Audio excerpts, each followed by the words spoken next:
And I wonder if, in fact, the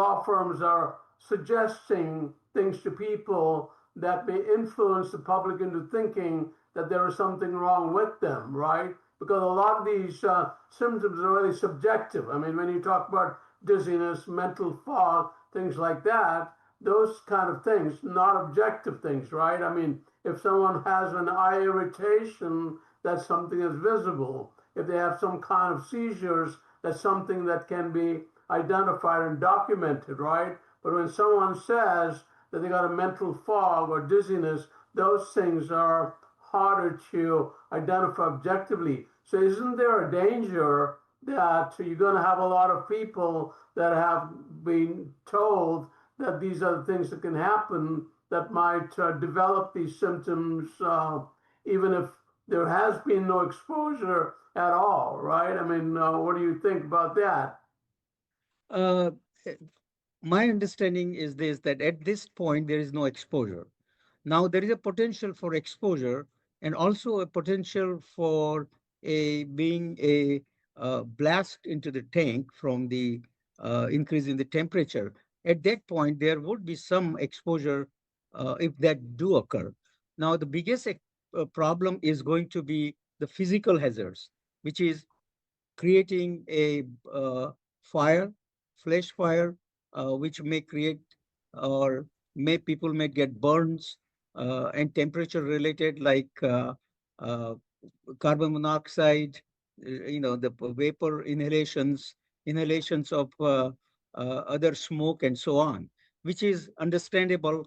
And most of that exposure will cause harm to people who are working in the immediate environment. Now, beside that, as far as the toxic injuries are concerned, methyl methacrylate is a toxin if is a toxic if it is in a very high concentration exposure. Now, that can occur in a very limited area if there is an explosion to the tank. Now, this thing being a little heavier than air, most of the people affected will be the people who are on the ground because there would be a leak of some liquid chemical.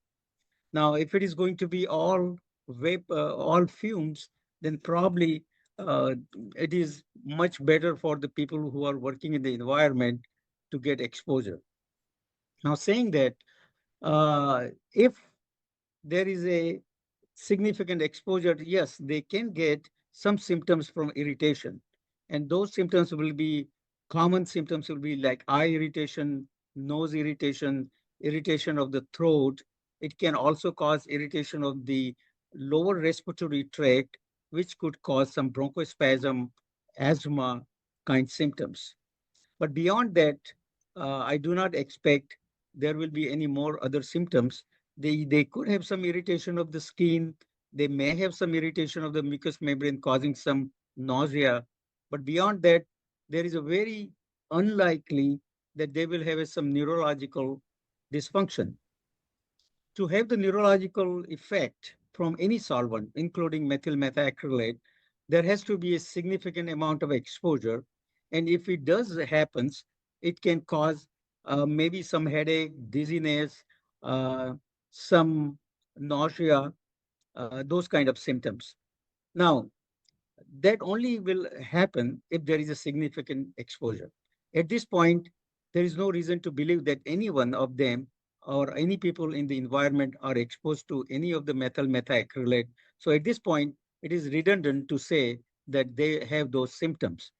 Now, as you mentioned, my biggest problem is that the the uh, media exposure, the attorneys talking about all side effects and so on is causing significant anxiety to the uneducated people who are living around there. And this may lead to mass psychogenic illness, and which is a potential to develop if patients keeps bombarded, or if not the patient, if the people are bombarded with the information that suggestion itself is, can result in mass psychogenic illness.